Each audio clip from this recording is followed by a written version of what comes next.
بسم الله الرحمن الرحیم. زه خپلو کلي او د علاقې د خپل پاکستاني بهرملکو وروڼو ته دا خواست کوم چېرې زه ما دا زوی دی دا تلیسیمیا بیمار دی تقریبا د 15 کالو نه زه دا وړم هسپتالونو ته یو ځای بل ځای ته خپل علاج لپاره ګرځوم، حالانکې اوس مې مالیه دا ډېر زیات ورسره ګډوډ شو. زه تاسو ټول ته دا درخواست کوم چې چا څه قسم داسې دغه کېږي چې زما سره دا ونه وکړي. اعوذ بالله من الشیطان الرجیم. بسم الله الرحمن الرحیم. د ملکن ټي وي ګرانو قدرمنو کتونو، نن مونږه یو ځلې بیا د یو ماشوم سره ناست شو. دا ماشوم چې کوم دی اعجاز الله د تلیسیمیا مریض دی. یقینا بیماری چې دی ډېرې زیاتې په نن دور کې دا یو ډېر لوی ازمایښت دی. بیا په تیره باندې چې کله په یو کور کې یو ماشوم بیماری دغه په مور او پلار باندې دغه په خاندان باندې څومره تکلیف تیریږي. بیا هغه کور چې په هغه کور کې د دې نه وړاندې هم داسې ماشومان د دې مرض د وجې هغه الله تعالی طرف ته تلي، هغې وفات شوي، نو یقینا دغه د درد د پاسه د درد یو واقعه ده. خو بیا هم نن مونږ خپل دې پروګرام کې محمد زمان ورته دعوت ورکړی دی، کوم چې د اعجاز الله پلار دی، او د هغې سره به د دې د مرض په حواله هم څو خبرې کوو، د دې د کور په حواله، د دوی د مسایلو په حواله. بیا د بدقسمتۍ نه دا خبره ده چې دا داسې مرض دی چې په دې وطن کې د دې لپاره هغه مناسب علاج هم لا موږ ته مهیا نه دی، موږ ته راکړی شوی نه دی. نو دغه ډېر زیاتې ستونزې دي. بیا چې کله مالي ستونزې د سړي غربتي، بیا هغې ته هغه علاج نشي ترسره کولی، هغې ته وینه نشي رسولی، نو یقینا دا ډېره زیاته د لوی ازمایش خبره ده. نو راځئ چې د اعجاز الله د پلار محمد زمان سره په دې هکله یو څو خبرې وکړو. محمد زمان ور اول خو د خپل تعارف وکړه چې د کوم ځای نه یې تاسو تعلق؟ زه چې اصل باجوړ ایجنسۍ یم، خو اوسېږم په کوټ ملکن ایجنسۍ کوټ کې راغلي ښځې. تا زما 3 نوڼې دي او 15 مې زامن دي. 15 دې زامن دي. قدر محمد زمان اعجاز الله کوم ماشوم چې مسره دی دا د ټول نه کشر دی که دنه نور کشران شته؟ دنه جي یو کشره خور شته دی. کشره خور یې. ستاسو په خاندان کې دا مرض د کم وخت نه را روان دی؟ یاره سر دا زموږ په خاندان کې خو نه، خو دې نه مخکې زما یو زوی په 2003 کې هغه ته هم دا تلیسیمیا وه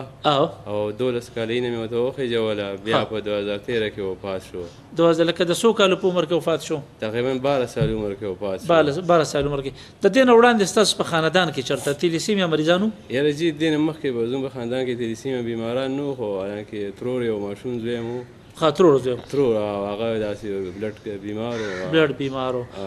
دا راته ووایي محمد زمان ورو د ده نه وړاندې چې کوم ماشوم و او د تلیسیمیا هغه وخت کې هم دی بیمار و که نه و؟ نه جي دی نه و پیدا. څه عمر کې د بیمارۍ ته ولګېده؟ دا تقریبا 6مه میاشت کې ورته لګېدلی و. چې کله دی پیدا شو 6 میاشتې وشوې؟ 6 میاشتې وشوې نو دته دا بیماري ولګېده. دا په هغه پسې و که نه په هغه میاشت کې نور ګیپ و بل څوک و؟ د هغه په مشر زوی پسې مې و تقریبا. هغه لکه میاشت کې نور ماشومان روغ شته؟ نور هغې د دې نه الله بچ ساتلی دي. بچ ساتلی. ښه دا تاسو خو لکه د هغه ماشوم هغه تجربه هم شته، بل د اعجاز الله تجربه هم ده، ډېر زیاتو کړی دی وګرځېدی. کم ځایونو ته لاړی د علاج دپاره؟ د علاج دپاره خو مونږ لاړو وزیرستان ته تللي او ټل دوابا دغه علاقې او سوات ته پېښور ته او دغه پورې تللي. بعضې پاکستان کې مې داسې یو ځای چې کوم ځای کې یا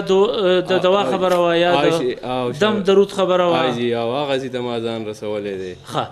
جي اوس دې وخت کې د ده علاج تاسو د کوم ډاکټر نه کوئ، د کوم ځای نه کوئ؟ دې وخت کې سر جي مونږ د پېښور نه مې ولې څه مودې پورې علاج وکړو، خو بیا حالانکې پیسو څه کمی مې و، پیسو د وجې نه مې وله اوس بیا څه علاج نه دی کړی داسې. او بس هغه بلډ ورته خېجوم ارځي او نور څه مکمل علاج ورته نه. څومره ټایم پس دته تاسو وینه ورکوئ؟ دته زه چې 15 ورځې بعد 14 ورځې بعد بلډ ورکوم. 14 ورځې بعد بلډ ورکوئ. دا دومره وینه تاسو ته د کوم ځای نه میلاویږي، لکه څنګه میلاوئ؟ دا چې مونږ د درګۍ والا کسان دي دا مونږ له بلډ راکوي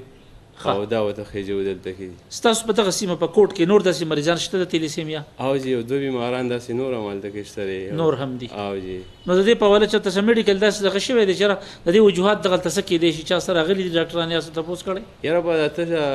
د بلډ والا کسان راشي بلډ راټول کړي او هغه ویسي پېښور ته او بس هغه مونږ د تلیسیمیا بیماران ته خېجو او هغه یو کال ته راغلي بیا نه دي راغلي.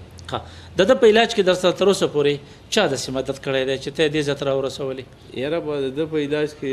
ما سره دا ډاکټران بس چې ته څه نه څه هیلپ را سره وکړي، یا دغه دا سینه لیبارټرۍ والا دوی ما سره ډېر هیلپ کړی، ټېسټونه وغیره لږ پرې وکړي، نور په خرچه پرې راځي خپله. ستا خپل ذاتي ژوند څنګه تېرېږي څه کاروبار دی روزګار دی زه سر جي اوسه پورې ما مزدوري کوله او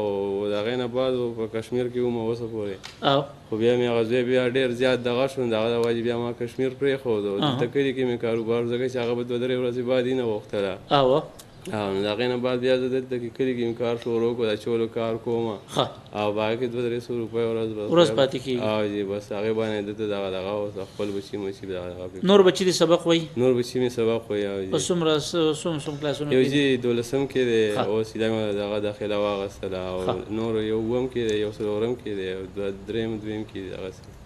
تاسو لکه د تېر کوم ماشوم چې و دغه تجربه خو هم تاسو کړله دې ماشوم باندې یقینا چې دا خو د زړه غوښې دي چې عضله نه کېږي خو لکه څومره ډاکټران څه وایي چې دته څومره مودې پورې به وینه پکاري چې دی که چېرته خپله وینه دده پیدا شي داسې چا څه درته څه ویلي ډاکټران خو سر ما ډېرو ډاکټرانو څه دا دغه وکړل خو ډاکټر ما ته دغه کې یو ډاکټر و پنډۍ کې سیمچ ورته کې ایمچ ورته وایي هلته کې هغه ما ته ویل چې یاره دی په 125 لک روپۍ خرچه راځي هغه به د نورونو ټسټونه هغه ټول خاندان ټسټونه به کوي او هغې به شاید دغه کې ټرانسپورټ که څه ورته وایي هغې نه به هغه راوباسي او هغه د سره لګېدو هغې سره بیا د علاج کوو لکه ډېر یو اوږده قصې درته وکړه او جي قصه او ګنو نه دې داسې عام علاج نشته دی بس دې ته به دغه بلډ خیجي او بلډ باندې ښه محمد زمان دا راته دا خو حقیقت دردناکه خبره ده سړی خپل ماشوم ویني دا ورته هم پته نه لګي چې جوړېږي که نه جوړېږي خو بیا هم دی یو منډه وایي که نه مونږ به فلم کو خپلو کتونکو ته به هم کو خو تاسو د حکومت نه هم څه مطالبه شته څنګه چې حکومت نه دا مطالبه ده چې یاره زه غریب سړی یم او لکه دغسې مخکې مې 12 کاله زوی ته وینه وخېجوله او لکه څه پیسې مېسې خرچه غریبي منډه تړله خپله خامخا محنت کوم خو نور بچي مالان کې را بغاړې دي او غمخادي کوي د مثال خبره نو اوس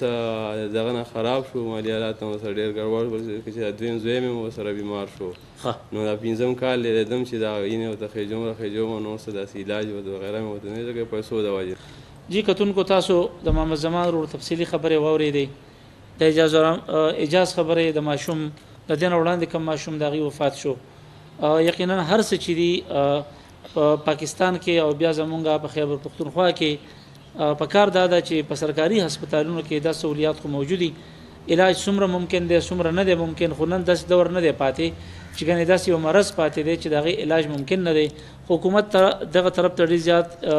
په تندۍ سره ګامونه ځکه پورته کول پکار دي چې دا مرض زمونږ په ملکڼ کې او بلکې زه دلته خصوصا پیژنم چې د 40-50 پورې ماشومان په دې وخت کې په دې علاقې کې د تیلیسیمیا مریضان دي نو په کار دا ده چې دغه کم مریضان دي وینه د دې حل نه دی مستقل وینه ورکول دام د دې حل نه دی که چېرته هم داسې څه نوي ریسرچ شوی داسې هم څه نوی دې طرف ته کار په دې مرض باندې شوی نو حکومت ته پکار دی چې په دې باندې فوري طور په بین الاقوامي سطح باندې دا ایشو اوچته کړي او څنګه چې هغې د پولیو دپاره لګیا دي چې د پولیو مرض دلته د نش برابر دی زما خیال په ټول ملک کې چېرته 1 یا 2 کیس راځي خو په هغې باندې په اربونو روپۍ لګي بل طرف ته داسې یو مرض چې د هغې باندې ګلونه ماشومان د 8 کاله پورې د مور او پلار هغه درد هغه تکلیف او د هغې د تېرېدو نه پس هم د هغې د جوړېدو امکانات نه او هغې د مرګ د خونړي مرګ سره هغه مخ کېږي نو حکومت ته پکار دي په ځای د دې چې په دغه سیزونو باندې کاغي کې خیر دی خو دې مرض طرف ته خصوصي توجه ورکول پکار دي او ضلعي انتظامیه ته هم زما د خواست دی چې محمد زمان ورور کوم چې د کوټ سره تعلق ساتي زموږ د سیمې کس دی د دې خاورې پیدا وخت دی د دې ځای د ملک د قوم دپاره دغه خدمات دي دلته نو پکار دا چې د محمد زمان سره پوره مالي مرسته هم ورکړی شي کم زمونږ چې ملګري دي کتونکي دي په بهر ملکونو کې دي یقینا هغې ته زمونږ د خلکو ځکه سترګې زیاتې چې دغه خلکو معاشي حالت چې د دې په نسبت باندې زیات خي مسافرونو ته مالدار کم چې دي حیثیت ولا خلک ته هغې ته هم زما خواست دی چې په دې پروګرام کې به مونږ ان شاء الله تعالی په دې ویډیو باندې د هغوی نمبر ورکړی دا محمد زمان کم کسان چې د هغه سره مالي مرسته کوئ دا ستاسو د الله تعالی سره امانت ښودل دي او د محمد زمان ورور سره دا ستاسو بلکې صدقه جاریه ده تر څو پورې د دې ماشوم ژوند دي او د روغي د کوم نیکی کې د کوم ښه کارونه کې په هغې کې به ستاسو د ټولو ثوابي ان شاء الله تعالی زما یقین دی چې زمونږ مسافرونه به هم دا